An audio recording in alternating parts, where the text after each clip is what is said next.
1절부터 17절 말씀, 신약 3쪽에 있습니다. 3페이지. 석절이니까 큰 소리로 같이 봉독하도록 하겠습니다. 시작. 이때에 예수께서 갈릴리로부터 요단강에 이르러 요한에게 세례를 받으려 하시니 요한이 말려 이르되 내가 당신에게서 세례를 받아야 할 터인데 당신이 내게로 오시나이까. 예수께서 대답하여 이르시되 이제 허락하라. 우리가 이와 같이 하여 모든 의를 이루는 것이 합당하리라 하시니 이에 요한이 허락하는지라. 아멘. 오늘 이 말씀을 위하여 감사 헌금하신 분들을 제가 성명을 읽어드리도록 하겠습니다. 박건일, 김민자 군사님 부부 감사 헌금했습니다. 이태봉, 우현옥 군사님 무명으로 감사했습니다. 이복구 집사님 감사했습니다. 정은일, 김춘애 목사님 사모님 감사 헌금했습니다. 최성호, 김혜경 군사님 감사 헌금했습니다. 배선정 집사님 감사했습니다. 이 감사, 우리 강사 목사님께서 이 감사 헌금 기도해 주시겠습니다.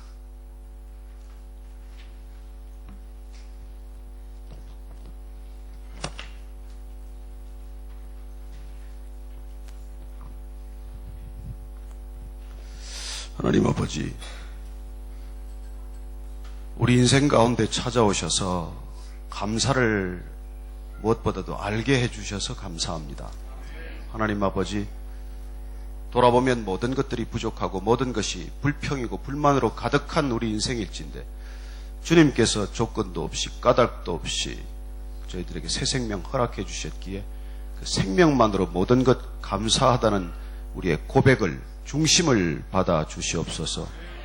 오늘 또 헌금으로, 또 헌신으로, 또 헌신의 결단으로 이 자리에 오신 모든 분들 주님께서 축복하시고 말씀이 생명되게 하시고 말씀이 기준되게 하시고 말씀이 능력되게 하여 주옵소서.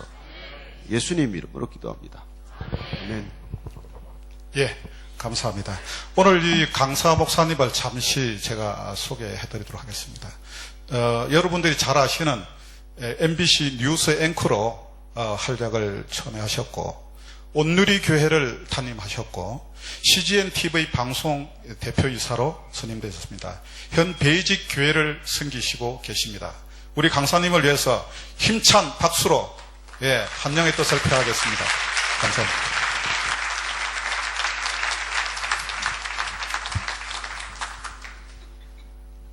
이게 뭐 고칠 건 고치고 지나가야지.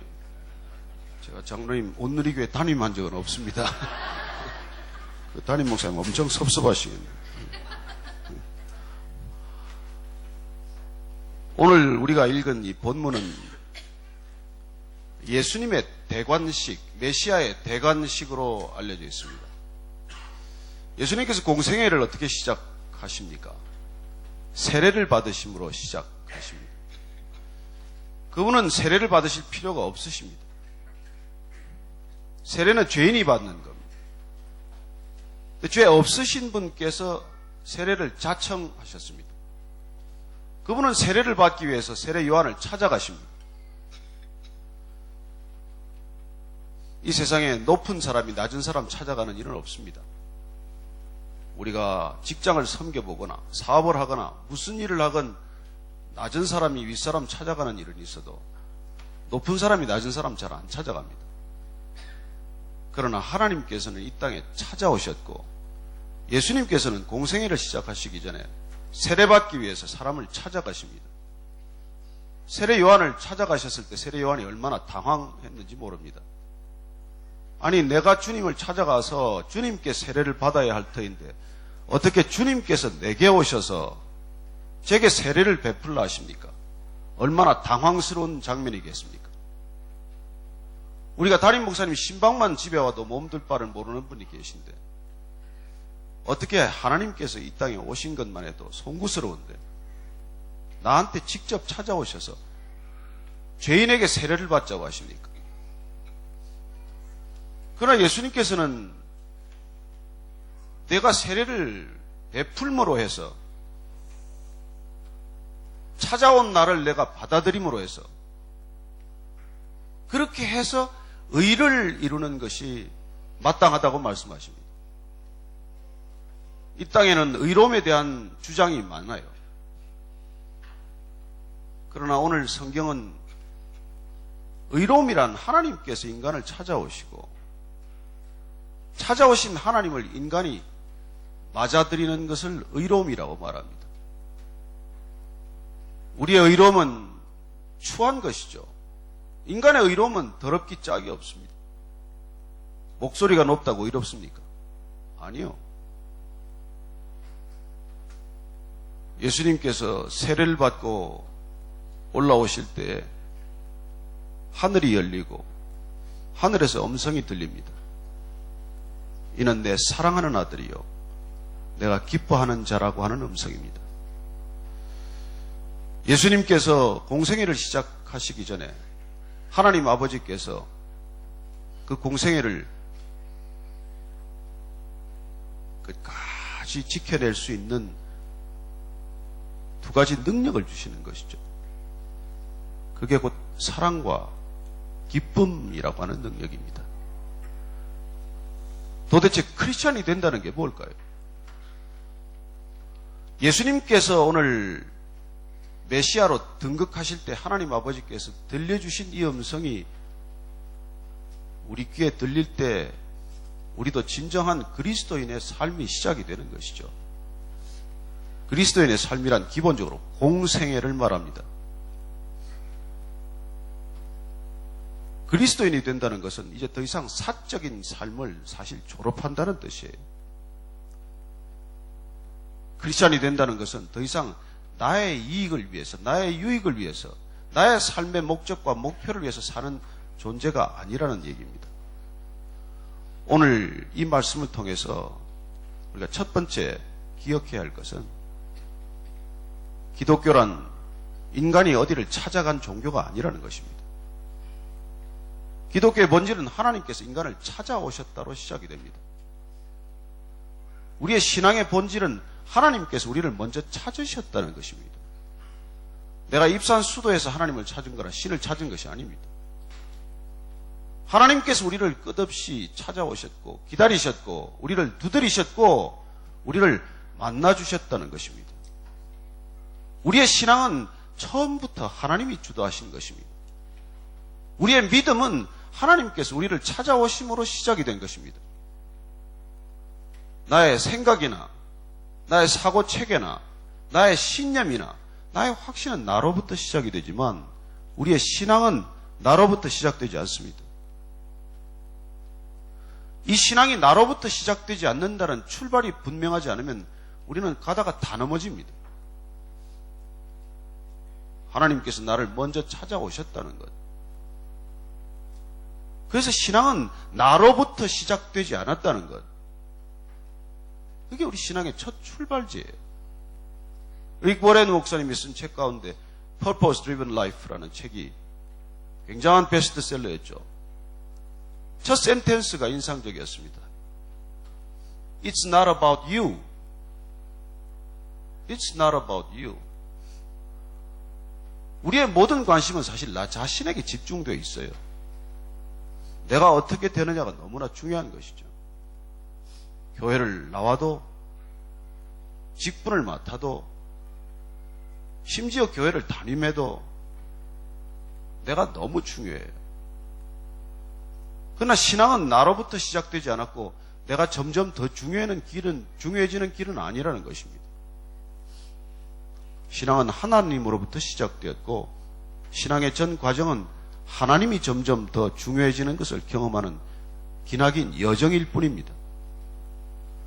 그래 하나님께서 우리를 찾아오셨기 때문에 우리의 신앙은 하나님으로부터 시작된 것이고 그분이 우리를 끝까지 인도해 가실 것이고 그분이 인도해 가시는 손길에 우리 자신을 내맡기는 일이고 그분이 구원을 이루어 가시는 그 과정에 우리가 동참할 뿐이죠. 신앙이 적극적인 행동 같지만 그러나 신앙은 그 본질이 수동태라는 것입니다. 제가 섬겼던 우리 온누리교회 하영조 목사님이 간암 수술을 8번 하셨어요. 간암 수술을 4번째 하고 나서 단에 올라서 설교를 하는데 그날 첫 번째 하신 말씀이 인상적입니다. 내가 이렇게 암 수술을 여러 번 해보고 보니까 나의 신앙이 비로소 이제 제자리를 찾았다는 것입니다. 본인이 죽도록 목회를 했지만 병상에서 깨달은 것은, 죽음의 문턱까지 가서 깨달은 것은 신앙은 처음부터 끝까지 수동태라는 거예요. 그리고 그분은 죽음의 경계를 넘나들면서 생명과 죽음 사이를 오락가락하면서 발견한 것은 신앙이 궁극적으로 하나님으로부터 시작된 것이고 하나님이 끝내지 않으면 끝나지 않는다는 것을, 그래서 신앙은 수동태라는 것을 깨달았다는 것이죠. 저는 여러분들이 하나님을 위해서 죽도록 충성할 것을 믿지만, 그러나 그 모든 충성과 열정조차도 하나님이 부어주신 것이라는, 그래서 수동태라는, 그래서 내 공로가 없다는 생각에서 벗어나지 않게 되기를 바랍니다. 이걸 벗어나면 주님께서 그토록 질책하셨던 바리새인으로 가는 지름길이에요. 은혜로 시작했다가 공로로 가는 길은 바로 여기서부터 빗나가게 되는 것이죠. 주님께서 우리를 찾아오셨고 우리를 두드리셨고, 내가 문 밖에서 두드리노니 너희가 문을 열어주면 내가 들어가서 너희와 더불어 먹고 마실 것이라고 하셨기 때문에 우리가 그분을 정중히 초청했더니 그분이 내 안에 들어오셔서, 그분이 내 안에, 내가 그분 안에 있는 신앙의 여정이 시작된 것 아닙니까? 그리고 궁극적으로 그분이 내 안에 계시기 때문에 사도 바울이 고백했던 것처럼 이제는 내가 산 것이 아니요 내 안에 그리스도께서 사시는 것이라. 이제 내가 육체 가운데 사는 것은 나를 위하여 나를 버리신, 자기 몸을 버리신 하나님의 아들을 믿는 믿음 안에서 사는 것이라. 그리고 우리는 그분 안에 있고 그분이 내 안에 있다는 고백이 신앙의 전부 아닙니까? 그래서 사도 바울이 발견한 것은 무엇입니까? 그리스도 안에 있지 않으면 어떤 종교적 열심이건 그건 하나님과 대적하는 일이라는 것을 깨달은 것이죠. 사도 바울은 얼마나 열심히 했을까요? 그는 얼마나 대단한 사람이고 얼마나 탁월한 그런 종교적 열정을 가졌을까요? 가말리엘 문화의 수제자였고, 그리고 바리새인 중에 바리새인이었고, 그 남 같지 않았던 로마 시민권을 가졌고, 베냐민 지파였고, 부족한 것이 없는 사람이었어요.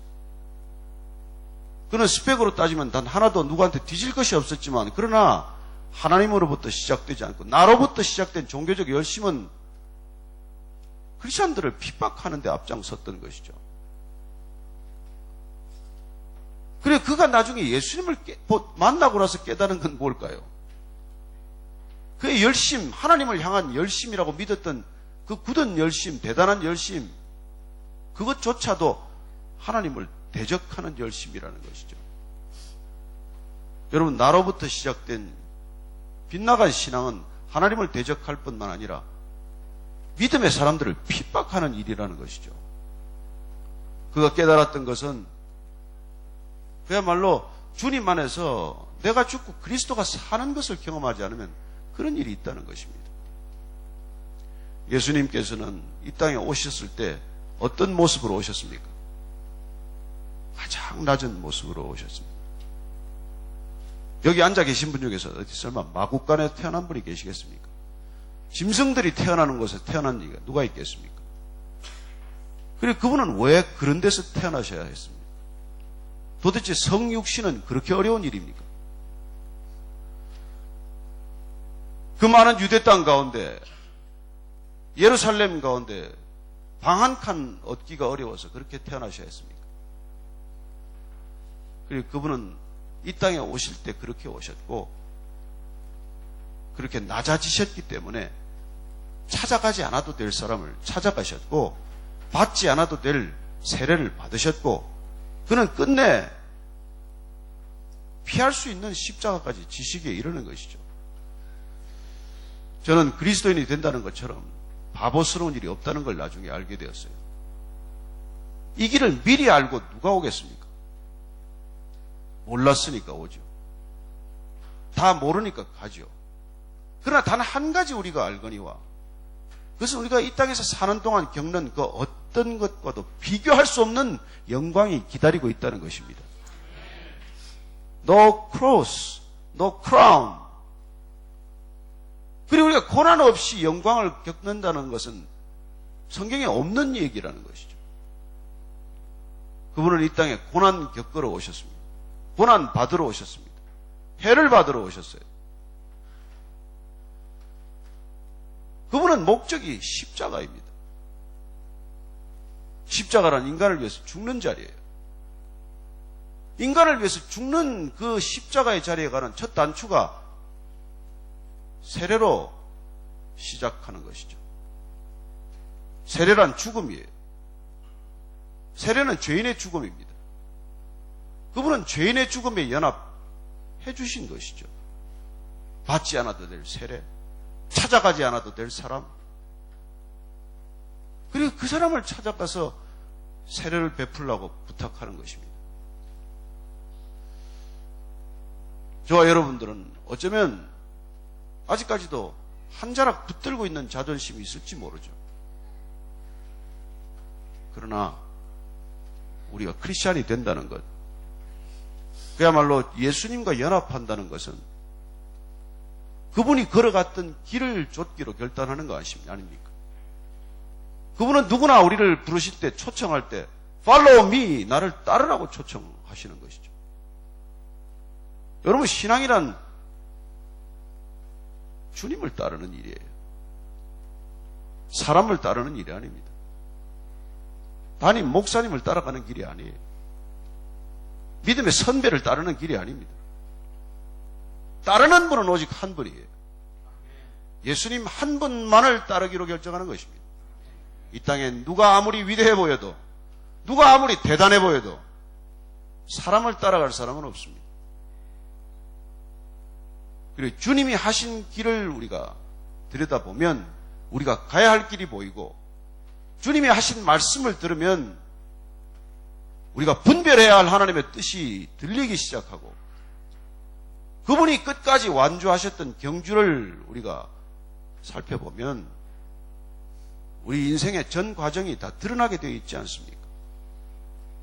그분을 따르도록 하기 위해서 그분은 세례를 받으셨고, 죄인들이 가야 할 첫 번째 길이 세례이기 때문에 내가 죽어야 그리스도인의 삶이 시작이 되기 때문에, 물과 성령으로 거듭나야 진정한 그리스도인이 되기 때문에 주님께서는 세례부터 받으신 것이죠. 내가 받아야 할 이유가 없지만 예수님께서 섬겨주실 인간을 위해서 받으신 것이고, 죄인이 거기서부터 시작되지 않으면 하나님 나라의 백성이 될 수가 없고, 하나님의 뜻을 알 수가 없고, 하나님의 길을 걸을 수 없고, 하나님의 목적을 궁극적으로 이루어낼 수 없기 때문에 주님께서 첫 단추를 그렇게 끼우는 것이죠. 혹시 세례 안 받으신 분이 계신다면 반드시 세례 받으시기 바랍니다. 우리는 세례 공동체예요. 주님께서 그렇게 초석을 놓으셨고, 주님이 교회를 만드시기 위해서 첫 번째 하시는 이 첫 작업이 세례로부터 시작되어야 한다는 것이죠.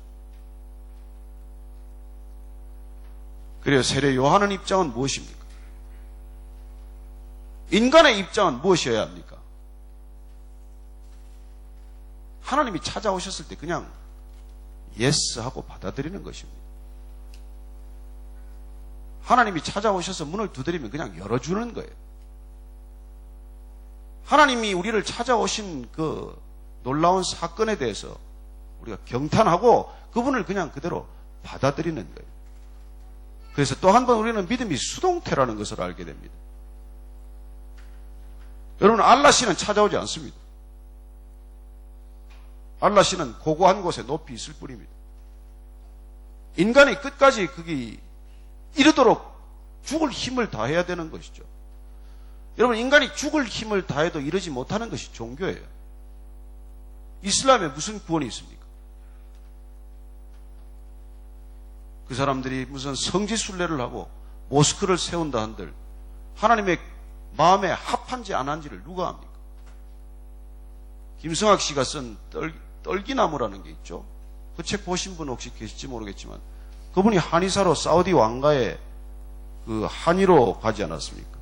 가서 결국은 모세가 이렇게 십계명을 받았던 시내산을 발견해내고 지금 우리가 성지순례가는 그 시내산은 엉터리고 사우디아라비아에 지금 미사일이 설치되어 있는 그 산에 가서 사진 다 찍어 오고 거기서 정말 출애굽의 모든 과정에 하나도 말씀과 어긋나지 않는 그 여정을 하나하나 이렇게 사진으로 찍어 놓은 걸 보았죠. 혹시 안 보신 분 있으면 인터넷이라도 한번 찾아보시게 되기를 바랍니다.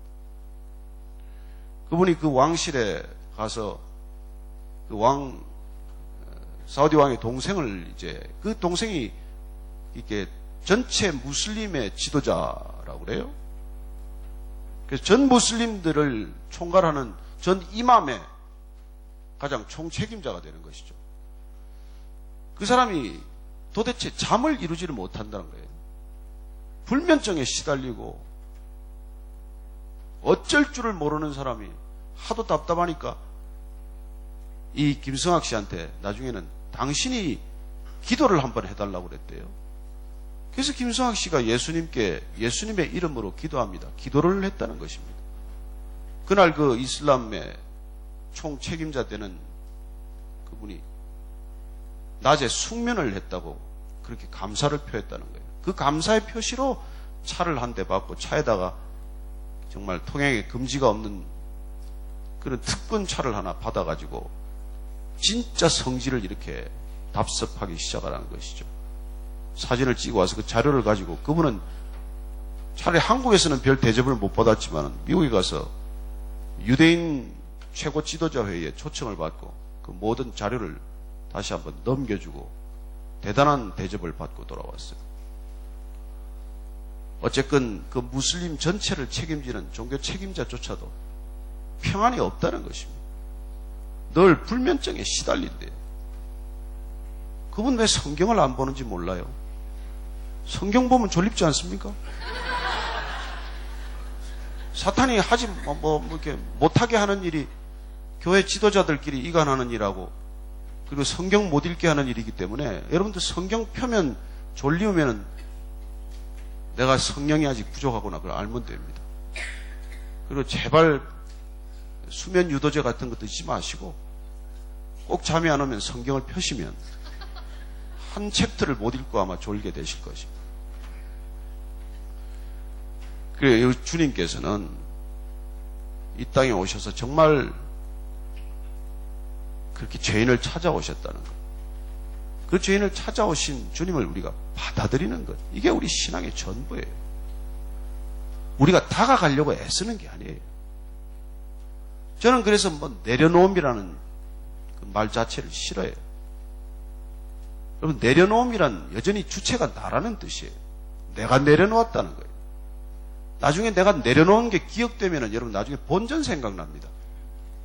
처음에는 그냥 아깝지 않게 내려놓았는데 나중에 점점 시간 가면 내려놓은 게 아직까지 기억이 되고 내가 내려놓은 게 내 훈장이고 내가 내려놓은 게 대단한 것처럼 되고 그렇게 나중엔 자랑거리가 되는 것이죠. 그래서 내려놓음이 좀 팔리니까 더 내려놓음이를 또 나왔더라고요. 그래서 내가 속으로 그랬습니다. 내년쯤 다 내려놓음이 나오겠구나. 여러분, 크리스천은 떨어뜨림이에요. 부지불식간에 떨어뜨리는 것입니다. 더 좋은 것을 쥐었다는 뜻이에요. 가장 좋은 것을 취했다는 것입니다. 가장 좋은 것을 취하는 사람은 덜 좋은 것을 부지불식간에 떨어뜨리게 돼 있어요. 우리 집에 큰아이가 그렇게 미니카를 좋아했습니다. 밤에 꼭 쥐고 잠이 들었어요.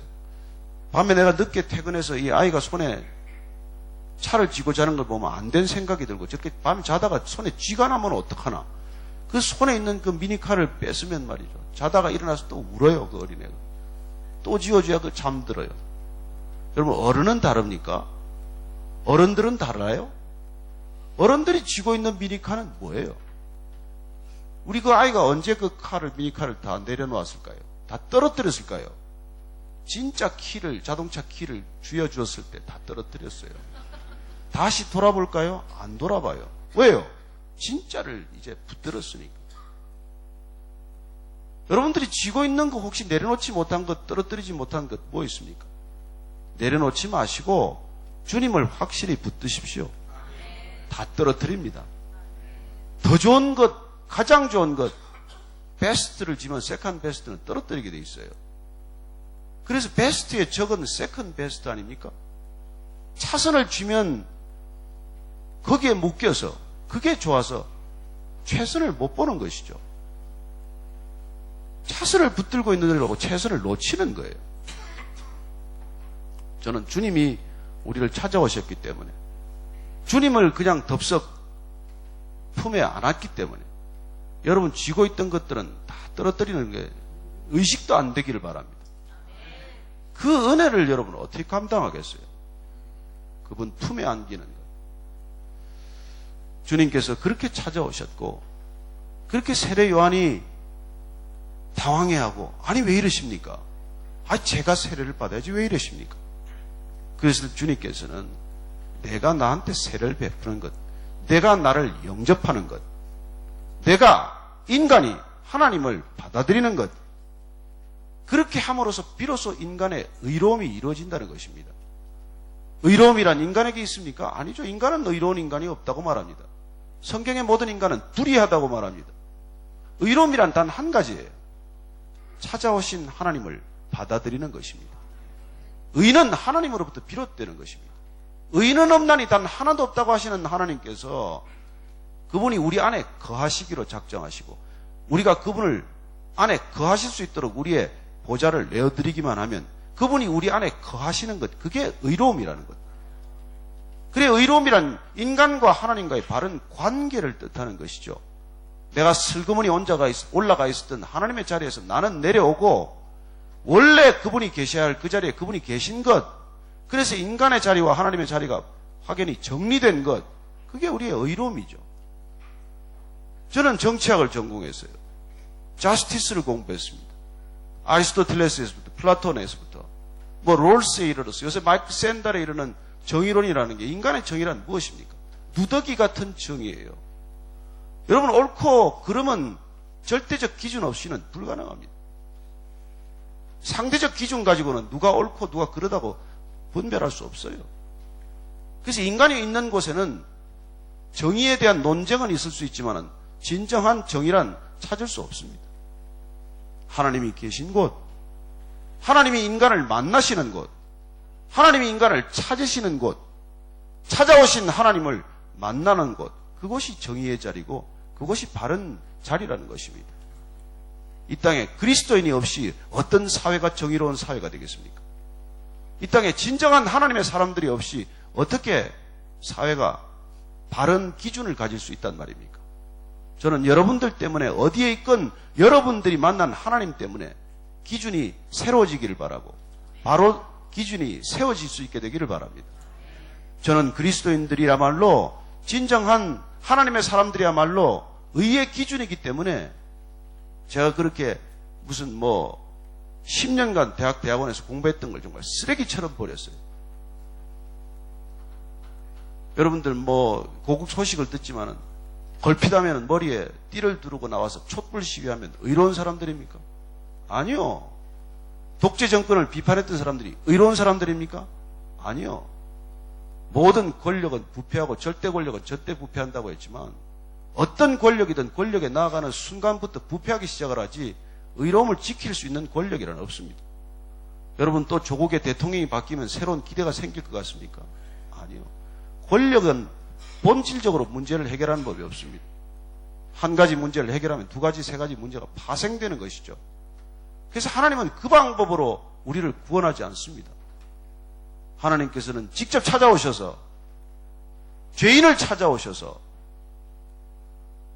그리고 받아들이기만 하면, 내가 나를 받아들이기만 하면, 그러면 너하고 나하고 바른 관계가 생기고, 바른 관계로부터 출발하는 것이 의로움이라고 가르쳐 주십니다.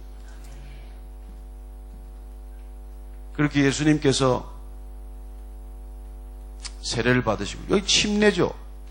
여기 침례교가 아니니까 세례라고 해서 너무 불쾌하게 생각하지 않겠네요. 물에서 올라오실 때, 그때 어떤 일이 일어납니까? 하나님과 인간이 만나서 의로움이 이루어졌을 때 어떤 일이 일어납니까? 찾아오신 하나님을 맞아들였더니 어떤 일이 일어납니까? 하늘이 열려, 하늘이 열리는.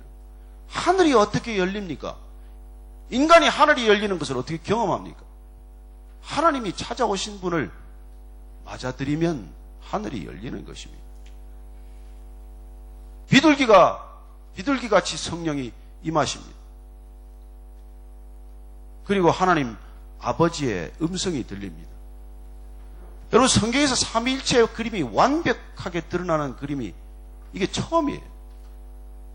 창세기에 보면은 하나님께서 천지를 지으실 때, 천지 만물을 지으실 때 성령이 운행하시는 모습 있지만은, 그러나 우리가 신약에 들어와서 마태복음 이 3장 15절 이하에 비로소 하나님 아버지의 음성과 비둘기처럼 임하는 성령님과 그리고 요단강에서 올라오시는 예수님의 모습을, 기가 막힌 아름다운 삼위일체 하나님의 모습을 보는 것이죠.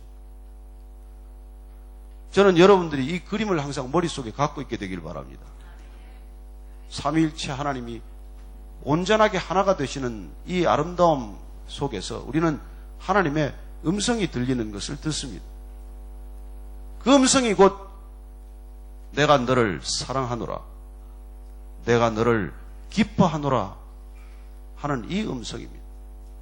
하나님의 음성을 꼭 듣고 싶습니까? 이 음성부터 듣지 않으면 우리의 공생애는 시작되지 않습니다. 하나님께서 우리를 사랑하신다는 이 고백, 이 하나님의 사랑의 고백을 들어야 우리는 무슨 일이건 하나님의 일의 시작이 되는 것입니다. 저는 너무나 불행하게도 수많은 사람들이 이 음성을 놓친 채 자기의 열심을 다해서 하나님의 사랑을 얻으려고 하는, 여전히 종교적인 패러다임에서 벗어나지 못하고 있는 안타까움입니다. 여러분, 종교란 궁극적으로 마일리지를 쌓는 일이에요. 예수님은 이 땅에 오셔서 인간의 마일리지로는 하나님의 이룰 수 없다는 것을 알려주신 분이에요. 그래서 예수님은 오셔서 나와 인간 사이에 있는 것, 하나님과 인간 사이에 있는 나 먼저 온 자들은 다 도적이요 강도라고 알려주신 것입니다. 예수님 먼저 온 사람들은 누구를 지칭하겠어요? 신과 인간 사이에서 미디엄 노릇을 한 사람들이죠. 여러분 기억하십시오. 하나님과 인간 사이에 있는 자들은 도적이요 강도라고 알려주신 것입니다. 예수님께서는 어쩌면 이 땅에 오셔서 한 가지 진실, 종교라고 하는 인간의 마일리지를 가지고는 절대로 하나님께 이룰 수 없다는 것을 가르쳐 주신 것이죠. 인간이 쌓는 크레딧을 가지고 어디다 쓰겠습니까? 여러분, 한국 돈을 가지고 여기 와서 사우스 아프리카에 와서 누가 그 돈을 받아줍니까? 인간의 돈 가지고도, 인간의 크레딧 가지고도 나라만 옮겨도 쓸 수가 없는데 어떻게 이 땅의 크레딧을 가지고 하나님 나라에 가서 쓸 생각을 하겠습니까? 무슨 소용이 있겠습니까? 인간의 크레딧을 가지고 하나님 나라에서 어디다가 쓰려고 여기서 그 크레딧을 쌓고 그 크레딧을 주장하겠습니까? 저는 예수님께서 내가 너를 사랑하노라 하는 아버지의 음성, 아버지의 고백, 이걸로부터 공생애가 시작이 된다는 것을 우리에게 보여주고 계신 것이죠. 그리스도인이 된다는 것, 크리스찬의 공생애가 시작이 된다는 것은 우리가 하나님 아버지로부터 동일한 음성을 들어야 합니다. 내가 너를 사랑하노라. 우리는 사랑하기 때문에 우리의 삶이 비로소 거듭나는 것을 경험하는 것이죠. 인간의 사랑이 아니라 하나님의 사랑으로부터 시작되는 새로운 인생이 거듭남이라는 것입니다. 그렇게 하나님이 사랑한다는 고백을 듣는 게 구원이에요. 여러분, 인류의 절반은 단 한 번도 인생 동안 내가 너를 사랑한다는 말을 들어보지 못한 사람들이에요. 나머지 절반은 사랑이 뭔지도 모르면서 사랑한다는 고백을 주절대고 듣고 있는 사람들이에요. 정말 하나님으로부터 사랑은 비롯되는 것입니다. 하나님이 먼저 사랑하셔야 우리가 그 사랑을 받아야 그래서 비로소 우리의 사랑이 시작이 되는 것이죠.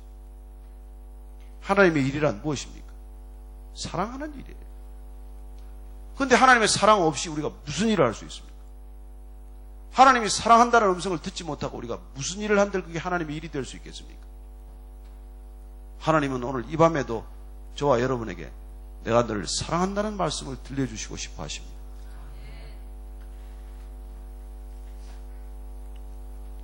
저도 세례받을 때 이 음성을 들었어요. 제가 나이 47살에 교회를 처음 나갔어요. 뭐 나갈래야 나가는 게 아니라 제 아내가 교회를 새벽 예배를 나가길래 진짜 나가나 안 나가나 잡으러 간다고 제가 간 거죠. 갔더니 제가 뒤에서 이렇게 기둥 뒤에서 보니까 제 아내가 상당히 뒤쪽에 앉았어요.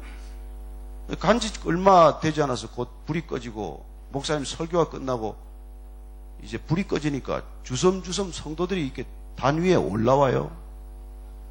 이 올라오는 사람들은 중증 환자들이에요. 보니까 방언 기도를 시작하는데 제가 얼마나 그때 충격을 받았는지 모릅니다. 약간 경증 환자들은 밑에 단 밑에 무릎을 꿇고 앉아 있고 제 아내는 저 뒤에 멀찍이 앉아 있어서 제가 구출 가능자로 분류를 하고 어떻게 하면 이 이단에서 제가 불러낼 것인가 그렇게 고민함으로써 제 크리스찬의 삶이 시작이 되었습니다만 제가 참 우리 하용조 목사님이라는 참 좋은 멘토를 만나서 좋은 신앙의 아버지를 만나서 그래서 그분과 성경 공부가 시작이 되고 그분과 성경 공부를 시작한 지 2달 만에 세례를 받으라고 해서 제가 세례를 받았어요. 그 목사님 방 앞에 그때 조그만 이 방이 하나 있었는데 그 방에서 이제 몇 사람이 모여서 세례를 베푸는 거예요. 그래서 이제 뭐 가까운 지인들 몇 사람하고 그 다음에 교회 이제 몇 분들이 이렇게 초대를 받아가지고 이제 세례식을 하는데 세례를 하기 전에 저보고 간증을 하라 그래요. 그래서 제가 세례 간증이 뭔지도 모르고 간증을 했습니다. 세례를 받고 일어섰는데 갑자기 낯도 모르는 여인이 와서 저를 이렇게 허깅을 하고 제 귀에다 대고 하나님 아버지께서 당신을 사랑하십니다 그래요. 제가 그게 처음 들은 하나님의 음성입니다. 여러분 하나님께서 하나님 음성 못 듣는 사람들을 위해서 사람을 통해서 말씀하시는 거 아십니까? 여러분들이 하나님의 음성을 못 듣는 그때에도 하나님께서 말씀하고 계신다는 것은 믿으십니까? 하나님께서 인간의 언어로 전해지지 않는 특별 계시들이 있다는 걸 믿으십니까? 그리고 처음 온 이 불신자로서 이제 세례받은 사람에게 하나님은 뭐라고 사랑을 전할 수 있겠어요? 그냥 그 난 모르는 여인이 저를 껴안고는 눈물을 쏟으면서 제 귀에다 대고 하나님 아버지께서 당신을 사랑하신다는 거예요. 제가 이 여자가 돌았나 속으로 어떻게 이게 낯도 모르는 남자를 이렇게 안고 제 아내가 옆에 있는데 제 아내 눈치를 제가 약간 보면서 큰일 나서 이게 목을 껴안고 있는데 빠져나가지도 못하고 말이에요. 그러면서 이제 막 기도를 하기 시작을 하는 거예요. 나중에 그분이 이제 뭐 권사님도 되고 잘 알게 되었습니다만은 그리고 성령의 감동으로 그분도 제게 그렇게 하나님의 마음을 전해주신 것이죠.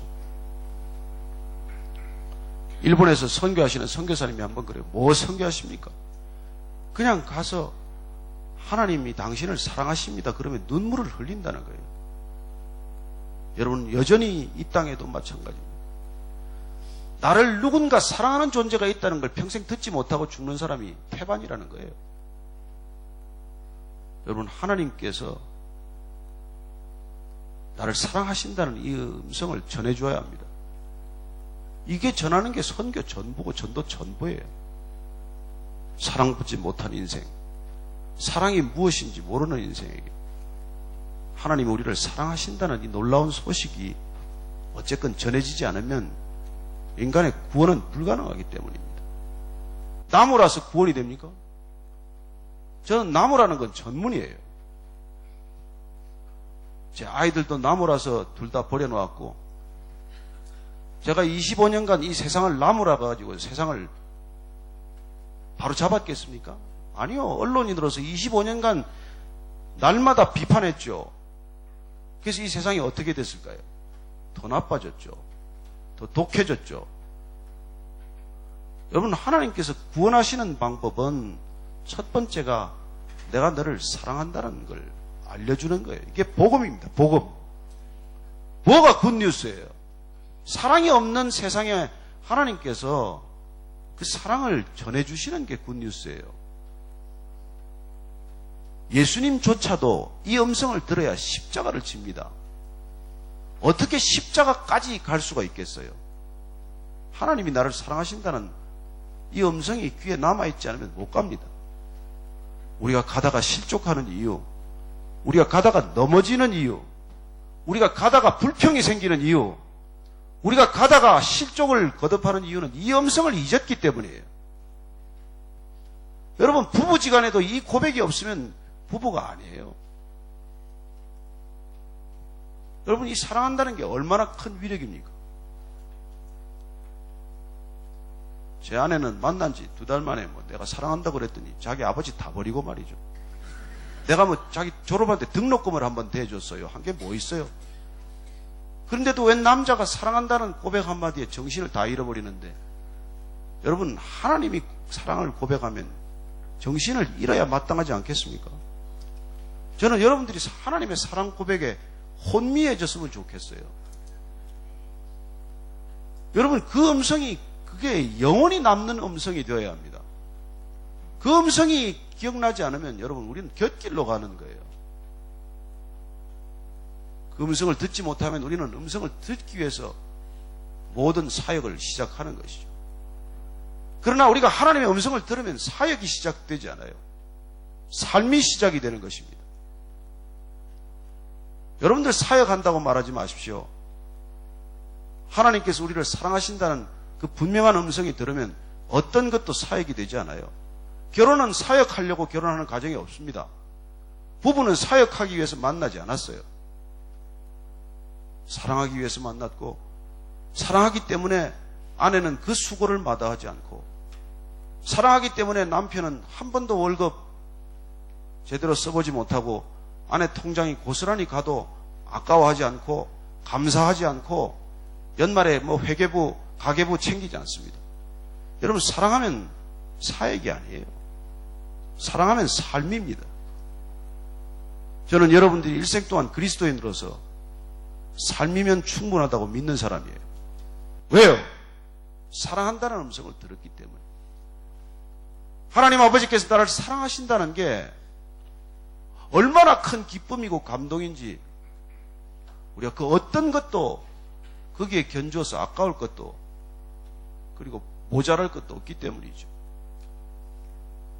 저는 여러분들이 날마다 하나님의 사랑한다는 그 고백과 그 음성이 귓전에서 잔잔히 들릴 수 있게 되기를 바랍니다. 기도할 때마다 그 음성을 듣게 되기를 바랍니다. 내가 너를 사랑하노라. 내 아들아, 내가 너를 사랑하노라. 내 딸아, 내가 너를 사랑하노라. 여러분, 이거 하나 들으면 모든 문제가 끝입니다. 이 모든 문제는 사랑의 결핍이에요. 모든 부족의 원인은 물질적인 데 있지 않습니다. 여러분, 1950년, 제가 51년생인데 그때 뭐가 있었어요? 아무것도 없을 때입니다. 지금은 모든 걸 다 가졌어요. 한국에서 버리는 음식 쓰레기로 북한 사람이 먹고 남을 만큼 버립니다. 그런데도 행복해요? 그런데도 관계가 좋아요? 갈등이 줄었습니까? 범죄가 줄었습니까? 고소 고발이 줄었습니까? 다 늘었습니다. 왜요? 사랑의 대용품만 가지고 살기 때문이죠. 진짜 사랑은 없고 가짜 사랑으로만 살기 때문이죠. 저는 여러분들이 하나님 아버지의 사랑 때문에 가짜 사랑에 눈 멀지 않게 되기를 바랍니다. 돈이요, 권력이요, 인기요, 명예요. 여러분, 그건 탄산수와 같아요. 마셔도 목마르고 어떤 것으로도 만족하지 않습니다. 저는 제가 청와대 새 정권에 출입하면서 또 국내외 대통령 7명을 인터뷰를 했어요. 여러분, 대통령 행복해 보입니까? 여러분, 세상에서 제일 권력에 목마른 사람, 세상에 제일 권력이 부족하다고 느끼는 사람들이 대통령이에요. 대통령이 되면 마음대로 일할 수 있습니까? 총리를 하나 마음대로 지명을 할 수가 있습니까? 장관 하나를 마음대로 지명할 수가 있습니까? 여러분, 대통령이 되면 사람이 지천에 깔린 것 같습니까? 제가 몇 분한테 들었습니다. 대한민국에 인재를 쓰려고 해도 5명이 없답니다. 뭐 사장은 안 그렇습니까? 여러분, 기업체를 하나 해도 내가 믿고 이 기업체 맡길 수 있는 사람이 5명 될까요? 없습니다. 저는 여러분들이 정말 신실한 믿음의 종이 되셔서 하나님의 사람들로 거듭나기만 하면 그야말로 어떤 때 어떤 일을 맡겨도 믿을 수 있는 사람이라는 평가를 듣게 될 것을 믿습니다. 하나님이 내 안에 함께 계셔야 믿을 만한 사람이 되는 것이죠. 세상은 다 배신합니다. 언제 배신할까? 시간의 문제지. 누구나 다 배신하게 돼 있어요. 저는 수많은 배신을 보았고 제 자신도 많은 배신을 당했지만, 그러나 하나님 만나고 나서 배신은 너무나 당연한 거더라고요. 여러분, 예수님도 배신당했는데 저와 여러분이 배신당하는 게 별겁니까? 그래, 그러나 저는 여러분들이 하나님의 사랑받는 존재가 되면, 그러면 인간을 드디어 품을 수 있고 사랑할 수 있는 존재가 될 것을 믿습니다. 그래요. 우리가 하나님의 사랑을 받는 존재가 되었다는 것은 예수님께서 메시아로 등극했다는 것과 마찬가지로, 예수님의 공생애가 비로소 시작되었다는 것과 마찬가지로 우리도 비로소 공생애가 시작이 된 것입니다. 그리스도인이 된다는 것은 더 이상 사적인 삶이 없다는 뜻이에요. 왜요? 하나님이 나를 사랑하시면 더 이상 목마르지 않기 때문입니다. 나는 비로소 주고 또 주는 사람이 된 거예요. 여러분, 하나님을 만나기 전까지는 주고 받지 않으면 못 삽니다. 아니, 준 것보다 더 받아야 직성이 풀리죠. 그러나 하나님을 만나면 그분이 나를 사랑한다는 걸 우리가 확인하게 되면, 여러분, 주어도 목마르지 않은 삶이 시작이 된 것이죠. 왜 그렇습니까? 무한한 자원에 접속된 때문이죠. 그게 하나님의 사랑에 접속된 거예요. 여러분, PC 배터리 쓰면 얼마나 불안합니까? 뭐 성능이 좋아도 서너 시간이면 불이 깜빡깜빡 들어오죠. 빨리 AC 플러그 인 하셔야 합니다. 여러분, 인생에 내가 짜증이 나고 불안하기 시작하면 빨리 DC 배터리에서 AC로 전환해야 돼요. 사인이 온 거 아닙니까? 모자라다는 거 아니에요. 여러분이 그러나 AC로 플러그 인 하면 불안하십니까? 컴퓨터 쓰다가 언제 전기가 나갈까 불안하세요? 아니요. 그럼 불안이란 무엇입니까? 사랑의 코드가 빠진 것이죠. 저는 주님께서 십자가를 칠 때까지 이 음성을 계속해서 들었다고 믿습니다. 마치 내가 사랑한다고 고백했더니 그 여인이 나하고 30년을 넘어 살고 있듯이, 여러분들이 하나님의 음성을 들으면, 그 분명한 하나님의 사랑의 고백을 듣기만 하면, 저는 여러분들이 절대로 사역하다가 불평불만이 스물스물 기어나오지 않습니다. 그게 빠졌기 때문에 뭘 해도 사람이 알아줘야 되고, 사람이 알아주지 않으면 섭섭하고, 사람의 시선이 잘 느끼지 않으면 불안하고, 그런 증세들이 나타나는 것이죠. 저는 주님께서 우리를 사랑한다고 고백하셨을 뿐만 아니라 내가 너를 기뻐한다고 말합니다. 저는 예수 믿기 전에 기쁨을 찾아서 무진장 시간을 많이 보냈던 사람이에요. 허랑방탕한 시간을 엄청 보냈습니다. 쾌락이 기쁨인 줄 알았으니까. 그 재미가 기쁨인 줄 알았으니까. 그래서 젊은 사람들 하는 말대로 뭐 돈 없는 남자하고는 살아도 재미없는 남자하고는 못 산다면요. 그러나 재미가 진짜 재미입니까? 아니, 재미는 낮은 기쁨이에요. 기쁨의 가짜입니다. 정말 기쁨을 맛보면 여러분 사람이 쾌락적이 되지 않아요. 사람이 순간적인 즐거움에 만족하지 않습니다. 기쁨 또한 사랑과 마찬가지로 샘솟기 시작을 하면 마르지 않는 것이고 흐르기 시작을 하면 끝없이 솟아나기 때문입니다. 그 기쁨에 한번 우리가 맛을 보게 되면 더 이상 우울하지 않아요. 더 이상 불면증 사실 시달릴 것도 없습니다. joy. 근데 joy가 뭐예요? 뭐가 기쁨이에요? 제가 그 J-O-Y를 이렇게 제가 그 이니셜을 풀이한 게 있어요. J-O-Y. Jesus overflows you. 여러분, 예수님의 안에 흘러 넘쳐야 기쁨이지 다른 게 기쁨이 아니에요. 예수님은 하나님 아버지로부터 내가 너를 기뻐하노라 그 음성을 들으셨고 그 기쁨이 우리에게 흘러 들어오기 시작을 하는 것입니다. 여러분, 그 기쁨, 이 기쁨이 없이 무슨 일을 하시겠어요? 여러분, 그 기쁨이 없이 이래서 뭐가 될 게 있습니까? 저는 여러분들이 그리스도의 사랑으로 살아내기를 바라고 그리스도의 기쁨으로 기뻐하시게 되기를 바랍니다. 여러분, 하나님을 기뻐하는 것이 우리의 힘 아닙니까? 여호와를 기뻐하는 것이 너희의 힘이라고 하지 않았습니까? 저는 여러분들이 얼굴에 기쁨이 넘치게 되기를 바랍니다. 아무리 불안한 땅에 살고 아무리 힘든 이민자 내지는 여기 주재원 삶을 살지 몰라도 그러나 주님이 함께 하신다면 저는 여러분들이 기뻐하고 또 기뻐해야 마땅하다고 믿습니다. 비록 무화과 나무가 무성치 못하고 포도나무에 열매가 없고 감람나무에 소출이 없고 그리고 우리의 양이 없고 외양간에 소가 없을지라도 우리는 구원의 하나님으로 인하여 즐거워하고 기뻐할 거라고 하지 않았습니까? 여러분, 하박국이 얼마나 불안했겠어요. 아무리 유대인들이 잘못하지만은 어떻게 바벨론 사람들을 들어서 우리를 벌할 수 있습니까? 이게 풀리지 않은 의문이고 해결되지 않는 질문 아니에요.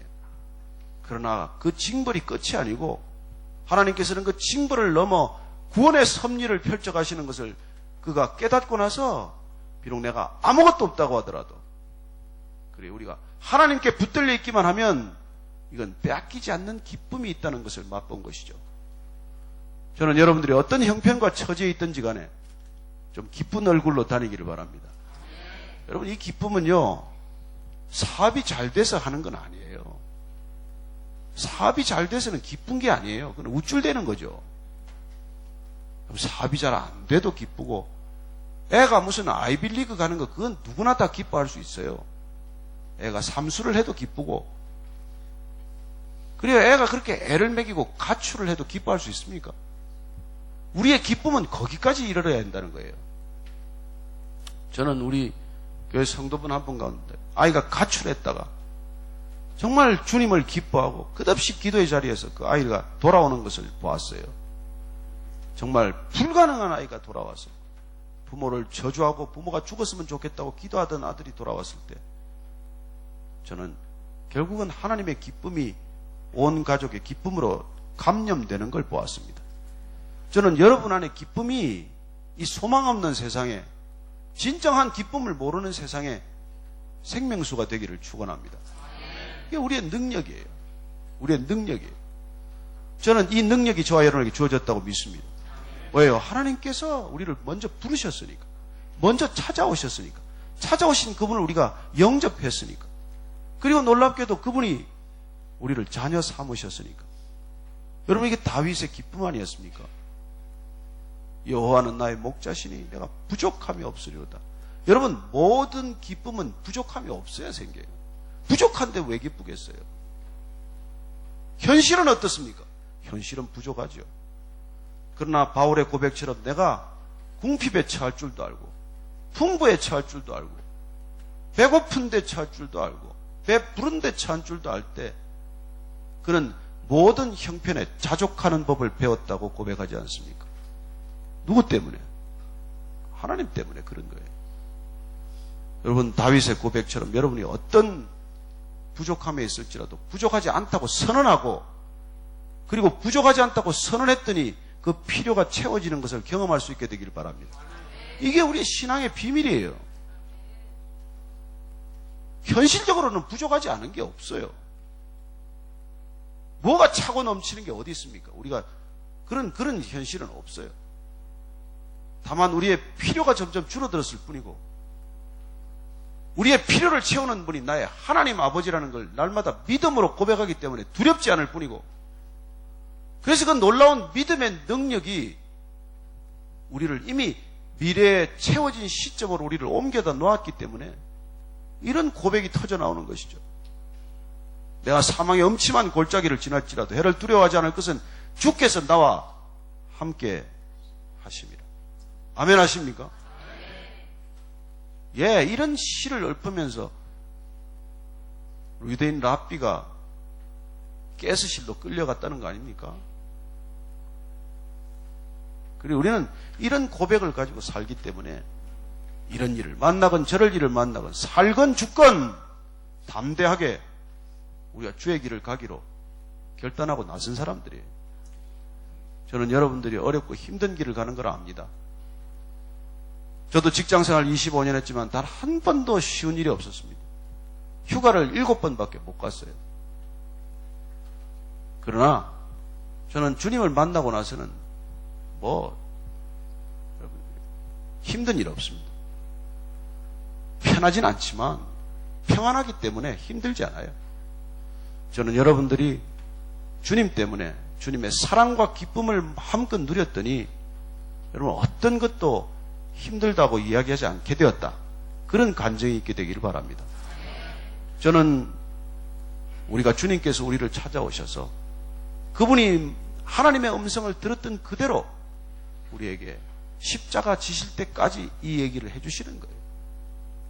주님도 우리에게 우리가 기도의 자리에 있기만 하면, 그리스도를 부르기만 하면, 그리스도를 우리가 부르고 갈망하기만 하면 그분께서는 우리에게 이 음성을 들려주신다는 것입니다. 내가 너를 사랑하되 죽기까지 내가 너를 사랑한다. 내가 너를 기뻐하되 내가 무슨 일을 감당하더라도 내 기쁨이 사라지지 않을 것이다. 여러분, 이게 있어야 우리가 무슨 일이건 기쁨으로 감당하겠죠. 자, 그러면 사랑한다는 게 뭡니까 도대체? 그토록 많은 사랑 얘기를 하는데 사랑이 뭐예요 도대체? 이거 없이는 무슨 일이 일어납니까? 여러분, 사랑한다는 뜻은 말이죠, 판단하지 않는다는 뜻이에요. 첫 번째 기억하십시오. 사랑한다는 고백은 절대로 당신을 판단하지 않겠다는 거예요. 판단이란 뭡니까? 죄의 단초 아닙니까? 여러분, 우리는 사랑하는 동안은 판단하지 않아요. 사랑하지 않기 때문에 판단하는 것이죠. 여러분, 선과 악을 판단하는 이 죄의 자리에 다시 돌아가지 않게 되길 바랍니다. 오늘날 교회가 얼마나 이 판단의 자리로 다시 돌아갔다가 교회가 갈등을 겪고 어려움을 겪고 분열되고 그리고 깨지는 걸 경험하는지 몰라요. 저는 우리가 사랑받는 자 되었기 때문에, 우리가 사랑하는 자가 되었기 때문에 판단으로부터 자유할 수 있게 되길 바랍니다. 옳고 그름을 판단하지 마십시오. 우리는 판단할 수 있는 능력이 없어요. 여러분, 옳고 그름을 우리가 판단할 수 없다는 것입니다. 사랑한다는 건 무엇이에요? 당신의 옳고 그름을 판단하지 않겠다는 거예요. 저는 판단이 직업이었습니다. 매일 비판적인 기사를 쓰는 게 소명으로 알았어요. 저는 그냥 한눈에 보면 판단이 그냥 내 눈에 들어오고 비판할 게 한눈에 잡혀요. 이런 집회 자리에 가면 그냥 판단이 한눈에 되는 거예요. 근데 저는 제가 그렇게 샤프하고 똑똑해서 그런 줄 알았어요. 나중에 은혜 받고 보니까 아니에요. 다들 알지만 말 안 해요.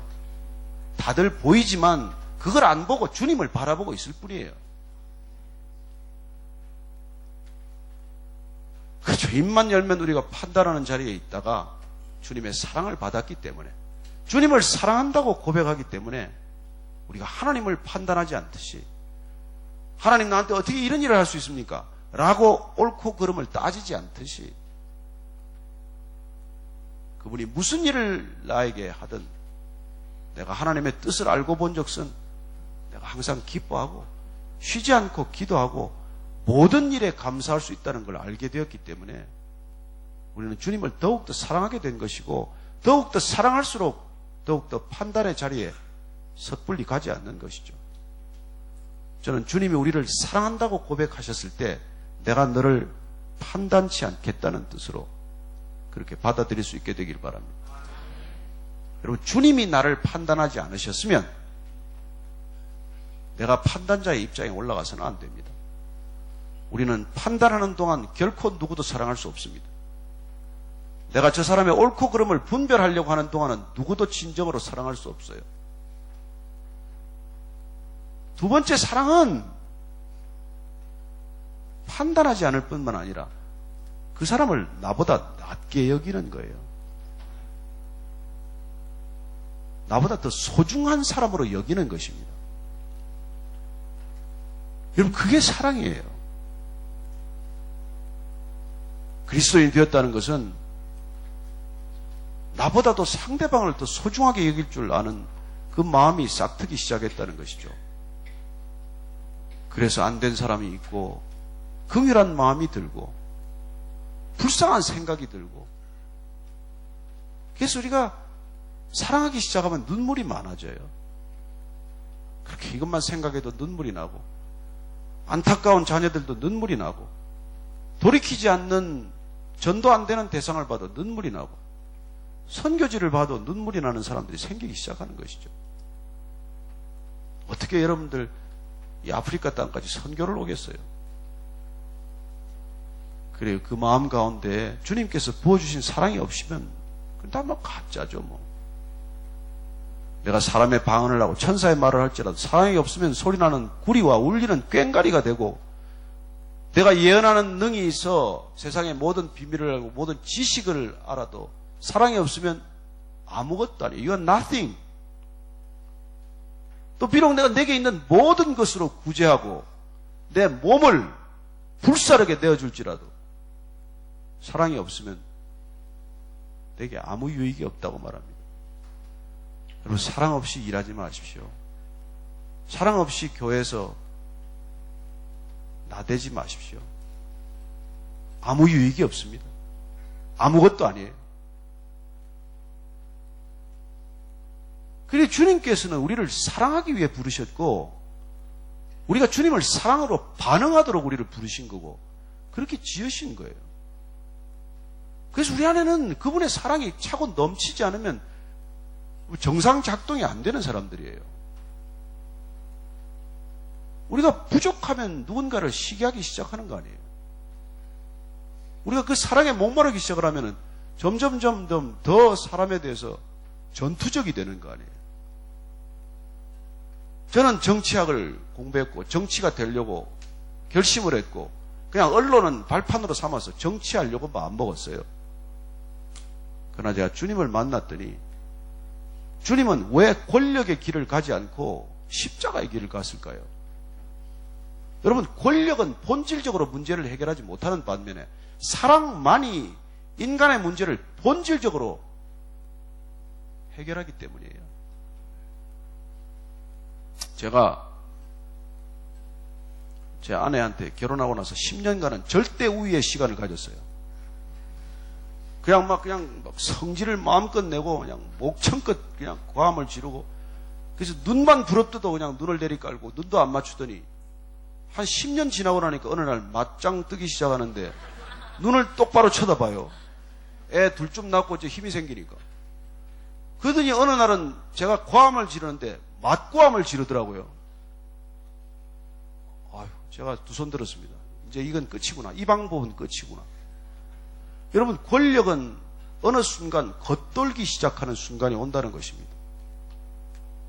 그렇죠. 아파르테이트는 뭐 권력이 그렇게 겉돌기 시작하자 필연적으로 오는 역사적 과정이에요. 권력은 언제나 늘 정상에 있을 수만은 없습니다.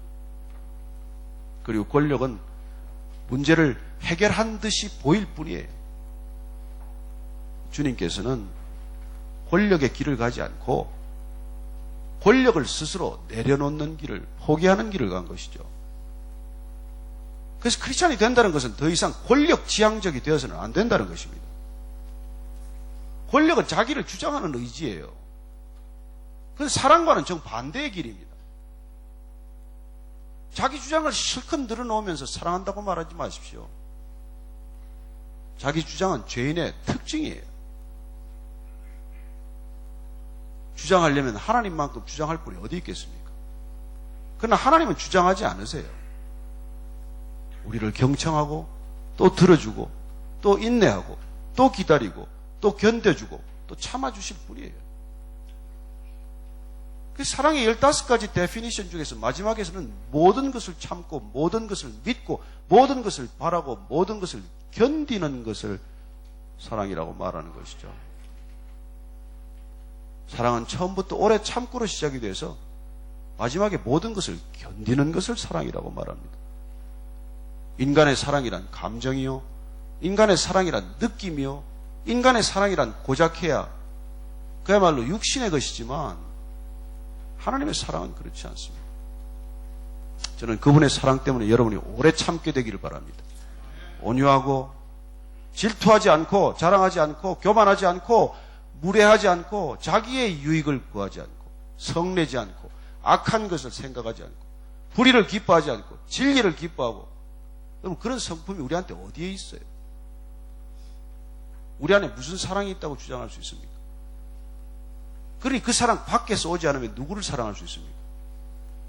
십자가의 사랑이 아니고 누구를 사랑할 수 있습니까?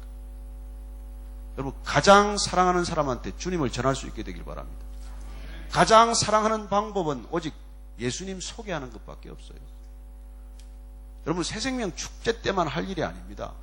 누군가를 사랑하고 있다면, 그런데 그분이 예수님을 모른다면, 여러분, 예수님을 알게 하는 것보다 사람을 더 사랑하는 방법이 어디 있습니까? 저는 제 아내를 잡으러 교회 갔지만 제가 주님을 만나보니까 큰일 났어요. 큰일 났어요. 제 아내는 3대째 모태신앙인이에요. 근데 주님을 몰라요. 내가 눈을 뜨고 보니까 바리새인 중에 바리새인이에요. 교회 모든 훈련은 다 받았어요. 무슨 뭐 예수제자 훈련, 무슨 뭐 간사 훈련, 신방사역자 훈련. 교회에서 살아요. 교회에서 살아. 그런데도 기쁨이 있나? 그런데도 자유함이 있나? 큰일 났어요. 큰일 났어요. 어떻게 해야 돼? 어떻게? 그게 제가 결심했습니다. 내 아내한테 감사를 보답하는 길은 이 사람이 예수님 제대로 만나도록 돕는 길밖에 없다. 그래서 제가 내린 결론이 내가 가진 모든 것을 버리기로 결정했어요. 이 사람은 내가 모든 걸 가지고 있는 동안은 예수님을 못 만나요. 모든 필요를 남편을 통해서 충족하고 있기 때문에 하나님은 액세서리예요. 그래서 제가 신학교를 가기로 결정을 했어요. 다 버리고. 누가 가장 반대했을까요? 목숨 걸고 반대했어요. 가려면 혼자 가래. 자기는 음성을 못 들었대요. 여러분, 그런 음성은 잘 못 듣습니다.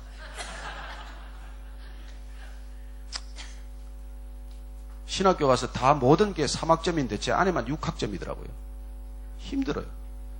4년 공부하는데 3년간 그렇게 어려운 시간을 겪었습니다. 그리고는 어느 날 제가 학교 카페테리아에 음식이 너무 싫은 거예요. 그럼 내려와서 라면 하나 끓여달라는데 그 라면을 안 끓여주는 거예요. 꼴도 보기 싫대. 아니 20몇 년간을 벌어 먹였는데 신학교 가서 말이죠. 그 라면 하나 끓여달라는데 그게 그렇게 힘든 일입니까? 그래도 제가 택한 길이 어떻게 해요?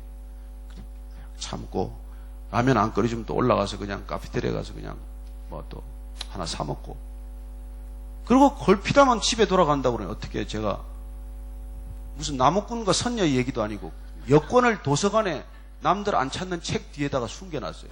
하도 한국 나간다고 그러고 자기는 권사 트랙으로 가야 되겠대. 사모는 부르심이 없대요.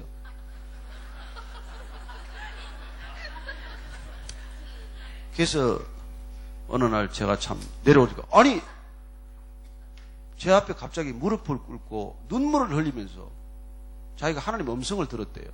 그 무슨 음성을 들었냐고 그랬더니 왜 내가 내 종을 핍박하느냐.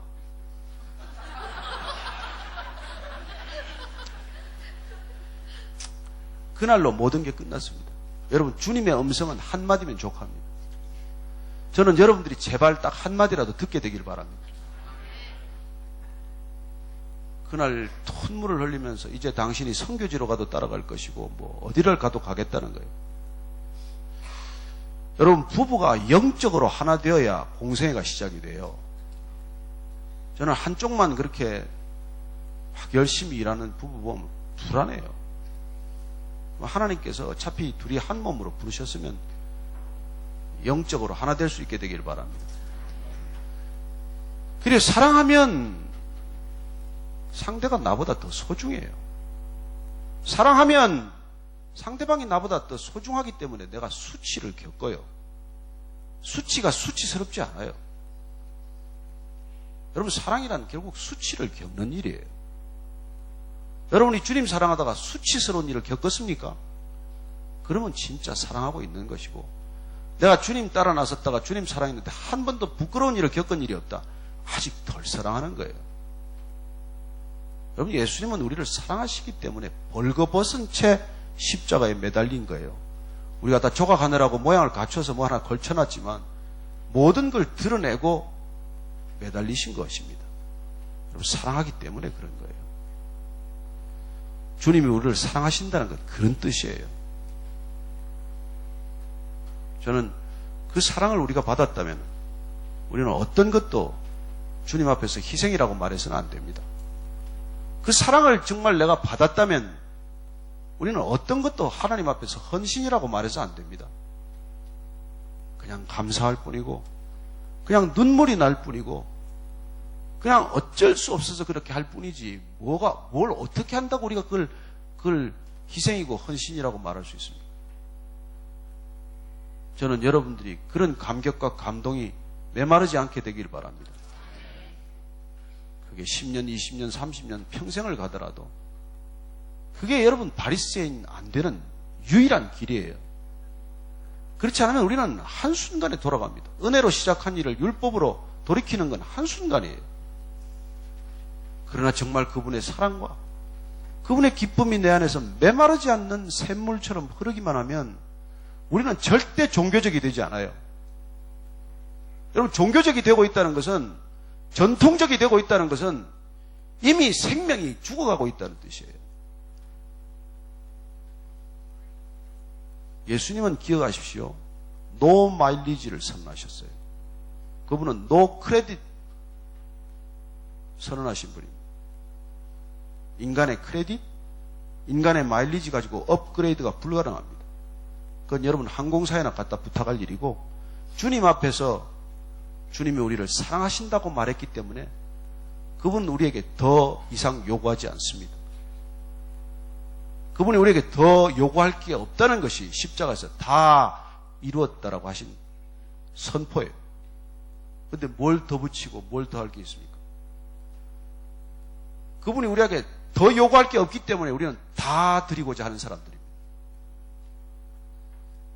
그분이 요구해서가 아니라 그 사랑이 너무나 전 존재를 바꾸어 놓았기 때문에 저는 여러분들이 기쁨에 겨워서 주님께 나아올 수 있게 되기를 바랍니다. 이게 우리 그리스도인의 비밀이에요. 어떤 종교도 다 이뤘다고 말해주지 않습니다. 여러분, 윤회로는 여러분들 얼마나 들으면 답답합니까? 내가 금생에 사는 것 전생 때문이고, 내가 이 생에 사는 것 내 생에 잘해야 업그레이드 될 텐데 평생 업그레이드를 바라는 인생이죠. 뭐. 거기 무슨 구원이 있습니까? 여러분, 성철 스님이 죽을 때 뭘 봤어요? 그분이, 그 스님이 어떤 스님입니까? 여러분, 10년간 자지를 않겠다고 와신 상담하듯이 말이죠. 장좌불화라고 그래요. 다리를 펴고 앉는 부분이 있어도 눕지는 않았습니다. 그렇게 수행 정진해서 뭐가 됐는데? 그렇게 크레딧을 쌓았는데 뭘 했는데? 그런 나중에 3,000배를 요구했어요. 날 만나려거든 3,000배를 해라. 꼭 본인이 우상 숭배 받듯 하겠다는 뜻은 아니었을 거예요. 내 모든 것을 그렇게 내가 망가지지 않으면 너는 절대로 붓다가 될 수 없다라고 그렇게 가르친 거겠죠. 그러나 그렇게 가르친 그가 나중에 죽음 앞에서 뭐라고 고백을 하십니까? 첫째, 내 죄가 수미산보다 크다예요. 여러분, 그렇게 수행했는데 뭐 산속에서 죄질 게 얼마나 있다고 내 죄가 태백산이나 무슨 백두산보다 더 큰 수미산보다 크다는 고백을 하겠어요? 여러분, 죄의 본질을 그분만큼 들여다본 사람도 없습니다. 두 번째로 그 사람은 솔직해요. 나는 대중을 속였노라.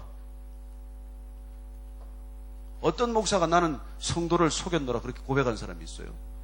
그분은 그래도 정직해요. 그래, 정직하면 뭐합니까?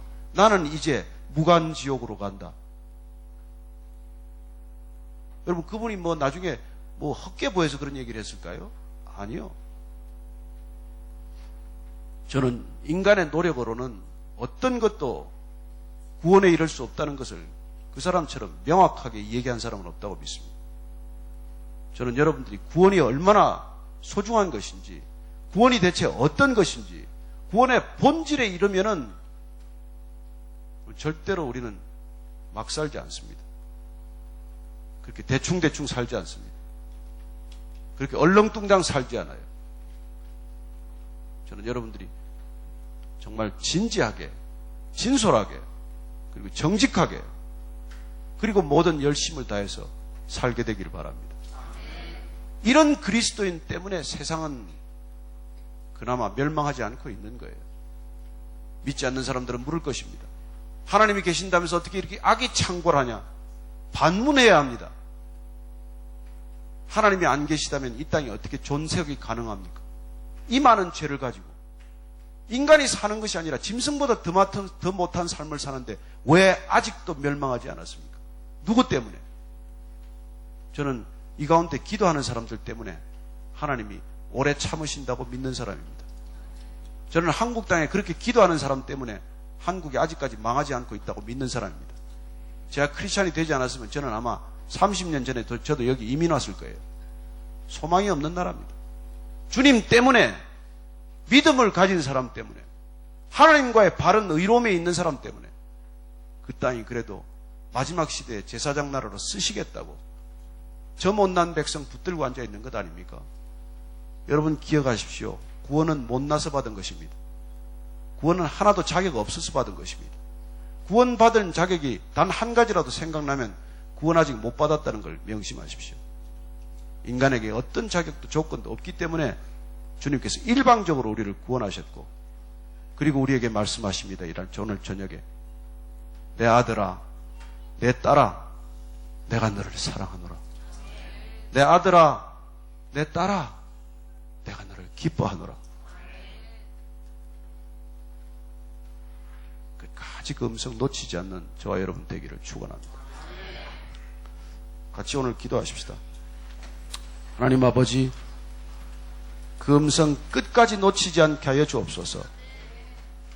아버지의 기쁨 내 안에 기쁨 되게 하셨사오니 주님, 이 기쁨 빼앗기지 않는 기쁨 되게 하시고, 이 기쁨 메마른 땅에 흘러가는 생명수 되게 하여 주옵소서. 우리 그렇게 한 목소리로 한번 기도하십시다. 하나님 아버지, 주님, 이 저녁에 오늘 한 분 한 분 성령의 기름을 부어 주옵소서. 마가의 다락방에 임했던 불같이 갈라진 혀 같은 성령이 각 사람에게 임하게 하여 주옵소서. 그리하여 말씀을 듣게 하옵소서. 성령님의 음성이 들리게 하여 주옵소서. 내가 너를 사랑하노라. 딸아, 내가 너를 사랑하노라. 아들아, 내가 너를 사랑하노라.